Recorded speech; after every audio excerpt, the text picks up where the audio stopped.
Now, I have to say, this was super convenient. Bank of America just put out an update on what actually ended up happening. So the latest bear FUD is liquidity and the Treasury General Account needing to be refilled or replenished. In fact, here's even our boy Nick T over at the Wall Street Journal, who still hasn't responded to my request to interview him. Maybe he's just not into the meat.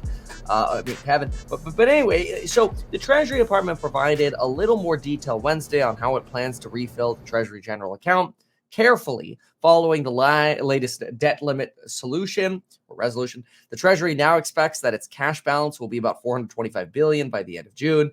Basically, what this is when the Treasury has no money left, it's got to fill it back up. And it does that by issuing IOUs called bonds. Now, when you hear about bonds, I just want to be very clear. Replace the word bond with loan, and I promise you it will make a lot more sense when you think about it that way. So, to draw it out, it's basically, hey, Treasury's like, yo, we need another 400 billies. Okay, how about you just issue like a whole lot of these $1,000 notes? And instead of calling them a note, we'll just call them a bond. Okay? Roughly similar for the point of this. It's good enough. Okay. And so we're going to issue debt. The point is, somebody has to take cash out of their bank account and give it to the Treasury Department, right? Because if you've got, let's say, Kevin, and he's got his bank account right here. So here's Kevin's bank account. And I'm going to go minus 1,000 over here. The Treasury is going to get my $1,000, and I'm going to get this piece of paper. So I could go, ooh, look at me. I have this note. I have this bond, and I'm going to put it on my balance sheet. And the fear is that this is going to lead to some kind of liquidity drain, because then Kevin's going to be able to spend less money on fuel to go fly around or whatever it is that he does with his dollars. So that would be concerning potentially, because that could mean less earnings per share for companies, right? Potentially, if the money comes from Kevin or businesses or corporations. If the money comes from the reverse repo facility, then it might not matter at all, and you might see no impact at all. Now, to explain this in a more sophisticated manner, and then to explain the implications for the stock market, let's look at the way Citibank explained it. In simple words, the last paragraph is here what matters. For reserves, it matters who buys the bills, which are like short-term loans. The Fed's reverse repo facility sits at a $2.1 trillion cash balance, with money market funds consistently making up about 90 to 95%. If they are enticed to buy the T-bills and earn the yield, the impact on draining bank reserves could be modest. So in other words, if we use the reverse repo facility to buy these bills, then maybe it doesn't really matter.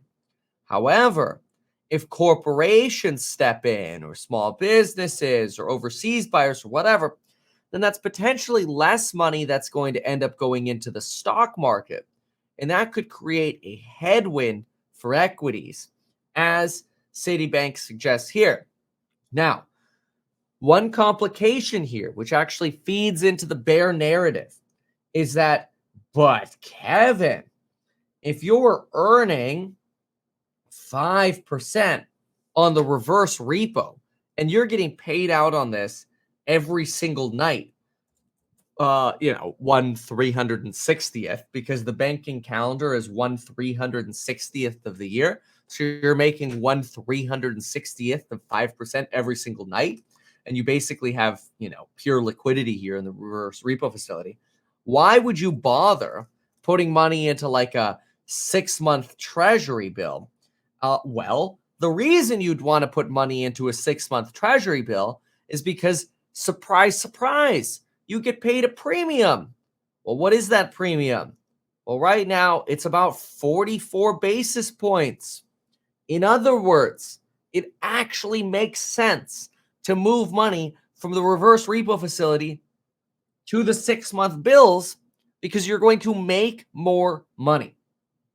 Now, if you end up using these, or rather, if the 6-month T-bill market were only paying, let's say, 4.75%, and you had to lock your money up for 6 months, why would you do that when you could lock your money up for a day and earn 5%? But now, 6 months and earning 5.44, that actually looks juicy.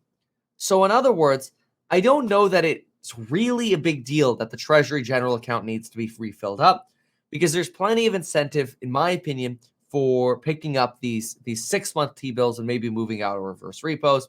So simply put, it's probably going to be a big, giant nothing burger. But the bears are still going to use it as evidence for why the market is going to crash, at least until they can come up with a better narrative. Now, I have to say, this was super convenient. Bank of America just put out an update on what actually ended up happening this week with liquidity. This is an update that came out just last night.